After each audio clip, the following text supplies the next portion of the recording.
CM Revanth Reddy పొంగులేటిలతో Sunil కనుగోలు భేటీ అయ్యారు. లోక్సభ ఎన్నికల నేపథ్యంలో కీలక అంశాలపై చర్చించారు. 6 గ్యారంటీల అమలుపైన డిస్కస్ చేశారు.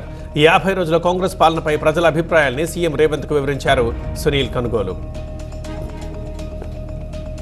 కాంగ్రెస్ పై మాజీ మంత్రి కేటీఆర్ ఘాటు విమర్శలు చేశారు. కాంగ్రెస్ వి 420 హామీలన్నారు. మాయ మాటలు చెప్పి అధికారంలోకి వచ్చారని తెలిపారు. హామీలు అమలు చేయకపోతే బట్టలిప్పి నిలబెడతామన్నారు కేటీఆర్. తెలంగాణ ప్రజలు ఇంకా కేసీఆర్ పై విశ్వాసంతో ఉన్నారని కరీంనగర్లో సోషల్ మీడియా కార్యకర్తల సమావేశంలో వివరించారు. అసెంబ్లీ ఎన్నికల్లో ఓడిపోయినా పార్లమెంట్ ఎన్నికల్లో గెలుస్తామని ధీమా వ్యక్తం చేస్తున్నారు కేటీఆర్. గుంపు మేస్త్రీ పాలనలో ప్రజలు క్యూ కడుతున్నారని విమర్శించారు. ఆర్టీసీ బస్సులో మహిళలకు గొడవలకు దిగుతున్నారని గుర్తు చేశారు.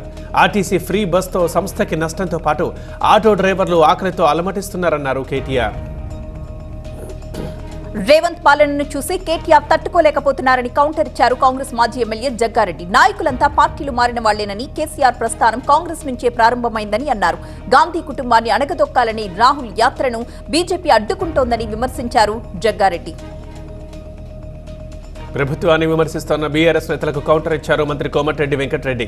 కారు సర్వీసింగ్ కి పోయిందనే భ్రమంలో కేటీఆర్, హరీష్ ఉన్నారని, కానీ కారు స్క్రాప్ కింద ఎప్పుడో అమ్ముకున్నారని విమర్శించారు. తెలంగాణలో బీఆర్ఎస్ అనేది లేనే లేదన్నారు. యాదాద్రి జిల్లా హాజీపూర్, మాచన్పల్లి గ్రామాల మధ్య 8 కోట్లతో బ్రిడ్జ్ నిర్మాణానికి శంకుస్థాపన చేశారు కోమటిరెడ్డి. వచ్చే నెలలోనే మెగా డిఎస్సీ ఉంటుందంటున్నారు మంత్రి.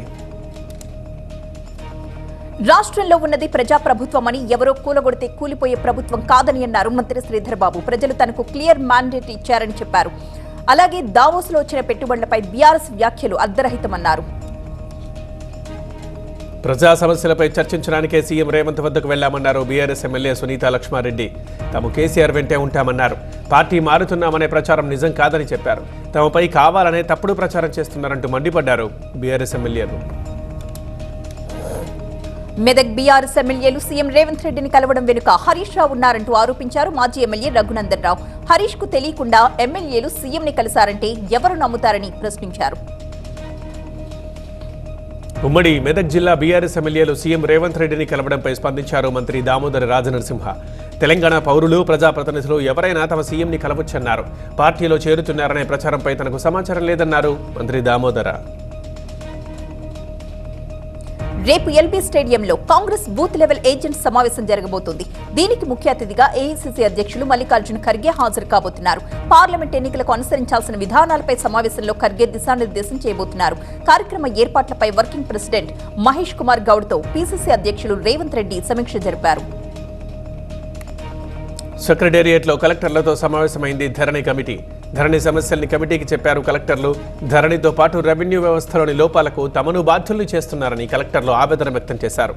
కోర్టు పరిధిలోని అంశాలకు బాధ్యుల్ని చేయడం సరికాదంటూ వాస్తవ పరిస్థితుల్ని కమిటీకి వివరించారు కలెక్టర్లు. టిబెట్ ఎంపీలు తెలంగాణకొచ్చారు. హైదరాబాద్ గాంధీ భవన్ లో కాంగ్రెస్ రాష్ట్ర వ్యవహారాల ఇన్ఛార్జ్ దీపాదాస్ మున్షిని కలిశారు.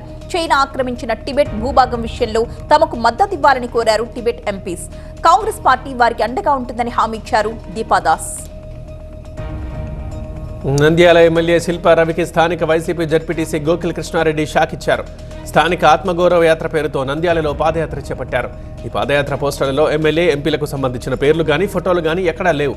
ఎమ్మెల్యే శిల్పా రవి స్థానికేతరుడని, స్థానికులకు మాత్రమే నంద్యాల టికెట్ ఇవ్వాలని ఆయన డిమాండ్ చేశారు. ఎస్సీ ఎస్టీ గెజిటెడ్ ఆఫీసర్స్ డైరీని ఆవిష్కరించారు సజ్జల రామకృష్ణారెడ్డి. గత ప్రభుత్వాలు వెనుకబడిన తరగతులకు ఏమీ చేయలేదని విమర్శించారు. టీడీపీ హయాంలో పథకాలు కొందరికే దక్కేవని, జగన్ అర్హులందరికీ పథకాలు అందించారని అన్నారు సజ్జల. 80% సచివాలయ ఉద్యోగాలు బీసీ, ఎస్సీ, ఎస్టీలకే దక్కాయని గుర్తు చేశారు ఆయన. షర్మిల వ్యాఖ్యలపై స్పందించారు మంత్రి ఆదిమూలపు సురేష్. జగన్పై తప్పుడు కేసులు నమోదు చేసిన పార్టీ కాంగ్రెస్ అన్నారు. స్వార్థ ప్రయోజనాల కోసం రాష్ట్రాన్ని విభజించారంటూ మండిపడ్డారు. అలాంటి పార్టీలో చేరి షర్మిల విమర్శలు చేస్తుంటే ప్రజలు నవ్వుకుంటున్నారని, తెలుగు ప్రజల గుండెల్లో జగన్ ప్రత్యేక స్థానం సంపాదించారని అన్నారు ఆదిమూలపు. చంద్రబాబు ట్రాప్ లో షర్మిల ఉన్నారన్నారు ఎంపీ మిథున్ రెడ్డి. బాబులాగే ఆమె మాట్లాడుతోందని, షర్మిలను చూస్తుంటే జాలేస్తోందని అన్నారు. షర్మిలను జగన్ చెల్లిగా ఇప్పటికే గౌరవిస్తున్నామని చెప్పారు. ఈ నెల 30న ఏలూరులో ఎన్నికల సన్నాహక సభ ఉంటుందన్నారు మిథున్ రెడ్డి.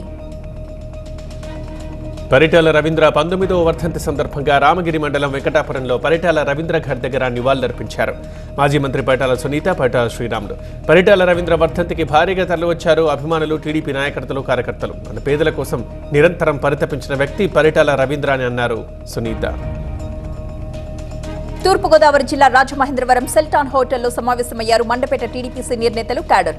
మండపేట ఎమ్మెల్యే వేగుళ్ల జోగేశ్వరరావుకు వ్యతిరేకంగా అంతర్గత సమావేశం నిర్వహించారు. తమను సంప్రదించకుండా జోగేశ్వరరావు పేరును బాబు ప్రకటించడంతో అసంతృప్తితో ఉన్నారు నేతలంతా. స్థానిక ఎమ్మెల్యేకి క్యాడర్ మీద గౌరవం, నమ్మకం లేవన్నారు నేతలు. అసెంబ్లీ ఎన్నికల ముందు కర్నూలు వైసీపీలో ముసలం పుట్టింది.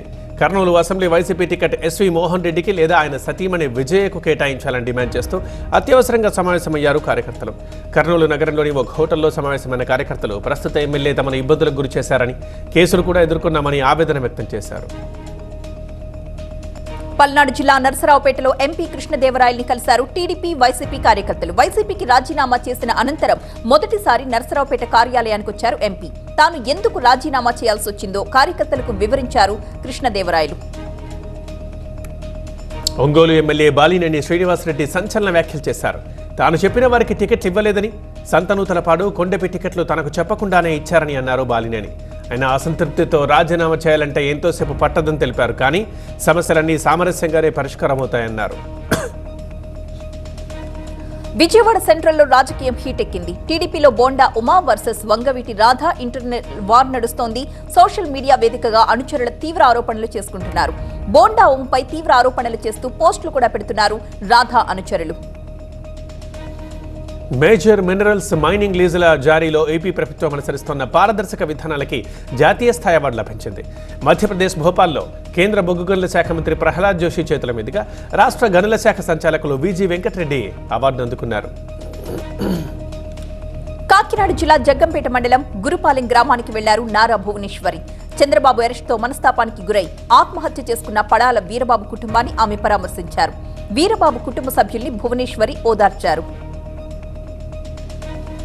అనంతపురం జిల్లా ఆర్ఎండ్బి అధికారుల్ని కలిశారు మాజీ ఎమ్మెల్యే సూర్యనారాయణ. ధర్మవరంలో రోడ్లు గుంతలమయంగా మారాయంటూ ఫిర్యాదు చేశారు. వారంలోగా ఆర్ఎండ్బి అధికారులు ధర్మవరంలో గుంతలు పూడ్చాలని, లేకపోతే తానే గుంతలు పూడ్చే కార్యక్రమాన్ని చేపడతారని అన్నారు. రాజీనామా చేసిన 3 ఏళ్ల తర్వాత తన లేఖను స్పీకర్ ఆమోదించడంపై టీడీపీ ఎమ్మెల్యే గంటా శ్రీనివాసరావు న్యాయ పోరాటం చేస్తానన్నారు.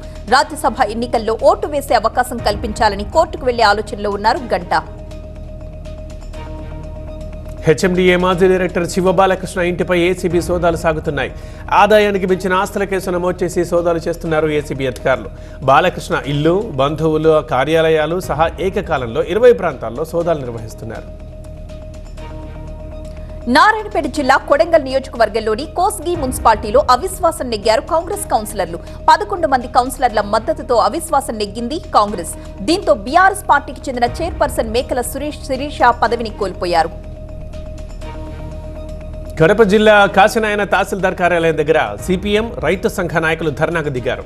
మండలంలోని సావిశెట్టిపల్లె, కత్తరగళ్ల, ఇటికలపాడు, అక్కంగుళ్ల గ్రామాల్లో 235 ఎకరాలకు పైగా తెలంగాణ వారికి అప్పనంగా కట్టబెట్టారని ఆరోపించారు.